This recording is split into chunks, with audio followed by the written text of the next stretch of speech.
അഗാരോ എന്ന കമ്പനിയുടെ hand holder vacuum ക്ലീനറാണ് ഞാൻ നിങ്ങൾക്ക് ഇന്ന് പരിചയപ്പെടുത്താനായിട്ട് പോണത്. നമ്മുടെ കയ്യിൽ ഹോൾഡ് ചെയ്തുകൊണ്ട് വളരെ എളുപ്പത്തിൽ ഉപയോഗിക്കാവുന്ന ഒരു പ്രൊഡക്റ്റാണ്, ഒരു വാക്യൂം ക്ലീനറാണ് ഇത്. ഈ ഒരു രീതിയിലാണ് നമ്മുടെ പ്രൊഡക്റ്റ് വരുന്നത്. റീഗൽ എന്നാണ് ഇതിൻ്റെ മോഡൽ നെയിം വരുന്നത്. ഇതിൻ്റെ വെയിറ്റ് പറയുകയാണെങ്കിൽ 2.8 കിലോ മാത്രമേ നമുക്കിതിന് വെയിറ്റ് വരുന്നുള്ളൂ. ഒരു കോമ്പാക്റ്റ് ആയിട്ടുള്ള ഡിസൈനാണ് കമ്പനി ഈ ഒരു മോഡലിന് കൊടുത്തേക്കണത്. 49 സെൻറ്റിമീറ്ററാണ് ഈ ഒരു പ്രൊഡക്റ്റിൻ്റെ നീളം എന്ന് പറയുന്നത്. അഗാരോ എന്നുള്ള ഒരു ബ്രാൻഡിങ് നമുക്കിവിടെ കാണാനായിട്ട് സാധിക്കും. 800 വാട്ട്സ് ആണ് ഈ ഒരു പ്രൊഡക്റ്റിൻ്റെ പവർ വരുന്നത്. ഈ കാണുന്ന ട്രാൻസ്പെറൻ്റ് ആയിട്ടുള്ള ഈ ഒരു ഭാഗത്തിലാണ് നമുക്ക് വേണ്ട, അല്ലെങ്കിൽ നമുക്ക് ആ ഒരു ഡസ്റ്റ് കാര്യങ്ങൾ കളക്റ്റ് ആവണത്. അപ്പോൾ ഇത് ഊരിയെടുക്കാനായിട്ട് ഇതിൻ്റെ മേളിലായിട്ട് ഒരു റെഡ് സ്വിച്ച് കാണാനായിട്ട് സാധിക്കും. പ്രസ് ചെയ്ത് കൊടുക്കുക. ഈ രീതിയിൽ നമുക്കത് വളരെ എളുപ്പത്തിൽ ഊരിയെടുക്കാനായിട്ട് സാധിക്കും. അതുപോലെ വളരെ എളുപ്പത്തിൽ നമുക്ക് ഡസ്റ്റ് കളയാനും സാധിക്കും. നമുക്കിതിൻ്റെ ഉള്ളിലായിട്ട് ഇത്തരത്തിലൊരു ഫിൽറ്റർ കാണാനായിട്ട് സാധിക്കും. അതുപോലെ തന്നെ നമ്മുടെ വാക്യൂം ക്ലീനറിൻ്റെ മോട്ടർ യൂണിറ്റിൻ്റെ ഭാഗം വരുന്നത് ഈ കാണുന്ന ഭാഗമാണ്. ഈ ഒരു മോട്ടർ യൂണിറ്റിലേക്ക് പൊടിയൊന്നും കയറാതിരിക്കാൻ വേണ്ടിയാണ് നമ്മൾ ഈ ഒരു ഫിൽറ്റർ വെച്ച് കൊടുക്കുന്നത്. അപ്പോൾ നമ്മൾ ഉപയോഗിക്കുന്ന സമയത്ത് ആ പൊടിയൊന്നും മോട്ടർ യൂണിറ്റിൻ്റെ ഉള്ളിലേക്ക് കയറാതിരിക്കാൻ വേണ്ടി ഇത്തരത്തിലൊരു ഫിൽറ്റർ വരുന്നുണ്ട്. അത് മാത്രമല്ല, ഈ ഒരു മോട്ടർ യൂണിറ്റിൻ്റെ ഉള്ളിലായിട്ട് ഇവിടെ നോക്കുകയാണെന്നുണ്ടെങ്കിൽ അഡീഷണൽ ഒരു ഫിൽറ്ററും കൂടി കമ്പനി കൊടുത്തേക്കുന്നത് കാണാനായിട്ട് സാധിക്കും. ഈ ഒരു ഫിൽറ്റർ ഉപയോഗിക്കാണ്ട് നിങ്ങൾ വാക്യൂം ക്ലീനർ ഉപയോഗിക്കാൻ പാടില്ല. ഫിൽറ്റർ വെക്കാണ്ട് വാക്യൂം ക്ലീനർ ഉപയോഗിക്കാൻ പാടില്ല. മോട്ടർ യൂണിറ്റിലേക്ക് പൊടിയൊക്കെ കയറി പോകണമെങ്കിൽ അത് കംപ്ലൈൻ്റ് ആയി പോകും. അതുപോലെ ഇത് ഡ്രൈ വാക്യൂം ക്ലീനറാണ്. പൊടി മാത്രം വലിച്ചെടുക്കുന്ന വാക്യൂം ക്ലീനറാണ്. ഇതിൽ വെള്ളം വലിച്ചെടുക്കാനോ ഈർപ്പം വലിച്ചെടുക്കാനൊന്നും സാധിക്കില്ല. മേളിലായിട്ട് ഓൺ ഓഫ് സ്വിച്ച് നമുക്ക് കാണാനായിട്ട് സാധിക്കും. പ്ലഗ് നോക്കുകയാണെന്നുണ്ടെങ്കിൽ ഈ ഒരു രീതിയിലാണ് വരുന്നത്.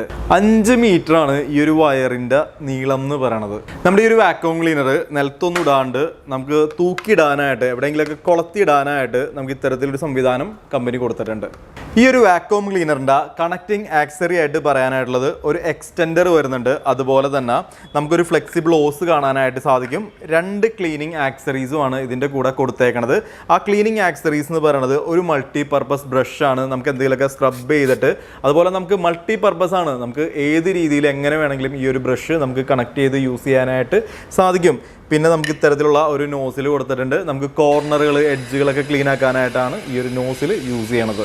ഈ ഒരു എക്സ്റ്റെൻഡർ എന്തിനാന്ന് വെച്ചിട്ടുണ്ടെങ്കിൽ നമ്മുടെ ഫ്ലെക്സിബിൾ ഓസും 2 ക്ലീനിങ് ആക്സറീസ് ഒക്കെ നമ്മുടെ വാക്യൂം ക്ലീനറിലേക്ക് കണക്ട് ചെയ്ത് കൊടുക്കുന്നത് ഈ ഒരു കണക്ടർ വഴിയാണ്. നമ്മുടെ വീട്ടിലെ ഉപയോഗത്തിന്, നമ്മുടെ വീട്ടിലെ ഓരോ പ്രൊഡക്റ്റുകൾ ക്ലീൻ ആക്കാനായിട്ട്, നമ്മുടെ ബെഡ് ക്ലീൻ ആക്കാനായിട്ട്, കർട്ടൻ ക്ലീൻ ആക്കാനായിട്ട്, സോഫ ക്ലീൻ ആക്കാനായിട്ട്, കോർണർ ക്ലീൻ ആക്കാനായിട്ട്, അതുപോലെ തന്നെ ഷെൽഫുകൾ ക്ലീൻ ആക്കാനായിട്ട്, അപ്പോൾ ഇങ്ങനെയുള്ള എല്ലാ ഉപയോഗത്തിനും നമുക്ക് ഈ ഒരു മോഡൽ നല്ല രീതിയിൽ ഉപയോഗിക്കാനായിട്ട് സാധിക്കും. പക്ഷേ ഫ്ലോർ ക്ലീനിങ് എന്ന് പറഞ്ഞാൽ ഒരു സംഭവം അത്ര ഇതായിട്ട് നമുക്കിതിൽ യൂസ് ചെയ്യാനായിട്ട് സാധിക്കില്ല. വേണമെങ്കിൽ ചെയ്യാമെന്ന് മാത്രം. ആക്സറീസ് നോക്കിയാൽ നമുക്ക് ഫ്ലോർ ക്ലീനിങ്ങിനുള്ളത് ഈ ഒരു മോഡലിലൂടെ കൊടുത്തിട്ടില്ല. അപ്പോൾ ഫ്ലോർ ക്ലീനിങ് എന്ന് പറഞ്ഞാൽ ആ ഒരു സെഗ്മെൻറ്റിൽ നിങ്ങളിത് നോക്കേണ്ട. ബാക്കി എല്ലാ ഉപയോഗത്തിനും, നമ്മുടെ വീട്ടിലെ കാറ് ക്ലീൻ ആക്കാനായിട്ട്, അതിൻ്റെ ഉൾവശം ക്ലീൻ ആക്കാനായിട്ട്, നമ്മുടെ ഓഫീസിലെ ടേബിളുകൾ ക്ലീൻ ആക്കാനായിട്ട്, ഇതിനൊക്കെ നമുക്ക് ഈ ഒരു മോഡൽ നല്ല രീതിയിൽ തന്നെ നമുക്ക് ഉപയോഗിക്കാനായിട്ട് സാധിക്കും. ഇത്രയൊക്കെയാണ് ഈ ഒരു പ്രൊഡക്റ്റിനെ പറ്റി പറയാനായിട്ടുള്ളത്. 1 ഇയർ ആണ് ഈ ഒരു പ്രൊഡക്റ്റിൻ്റെ വാറണ്ടി എന്ന് പറയുന്നത്. ഞാൻ ഏതൊരു പ്രൊഡക്റ്റ് വാങ്ങുന്ന സമയത്തും ഞാൻ എപ്പോഴും പറയുന്ന കാര്യമാണ്, ആ ഒരു പ്രൊഡക്റ്റിൻ്റെ ആ ഒരു വിലക്കനുസരിച്ചുള്ള, എന്ന് വെച്ചാൽ ആ പ്രൈസിനനുസരിച്ചുള്ള ആ ഒരു പ്രൊഡക്റ്റ് ഉണ്ട് എന്നുള്ളത്. എന്നാൽ നമ്മൾ ഈ ഒരു മോഡലിൻ്റെ, ഈ ഒരു വാക്യൂം ക്ലീനറിൻ്റെ പ്രൈസ് നോക്കുകയാണെന്നുണ്ടെങ്കിൽ അതിനേക്കാൾ കൂടുതൽ മൂല്യം, അല്ലെങ്കിൽ നമ്മുടെ വീട്ടിലുള്ള ആ ഒരു യൂസേജൊക്കെ വെച്ച് നോക്കുമ്പോൾ, അത് ആ ഒരു ക്വാളിറ്റി ഒക്കെ വെച്ച് നോക്കുമ്പോൾ അതിനേക്കാൾ കൂടുതൽ മൂല്യം നമുക്കിതിൽ കാണാനായിട്ട് സാധിക്കും. ഇനി ഇതിൻ്റെ പ്രൈസ് നോക്കണ്ടേ, 1599 രൂപ മാത്രമാണ് ഇതിൻ്റെ പ്രൈസ് വരുന്നത്. വാങ്ങാനുള്ള ആ ഒരു ലിങ്ക് ഞാൻ താഴെ DB ബോക്സിൽ കൊടുത്തേക്കാം.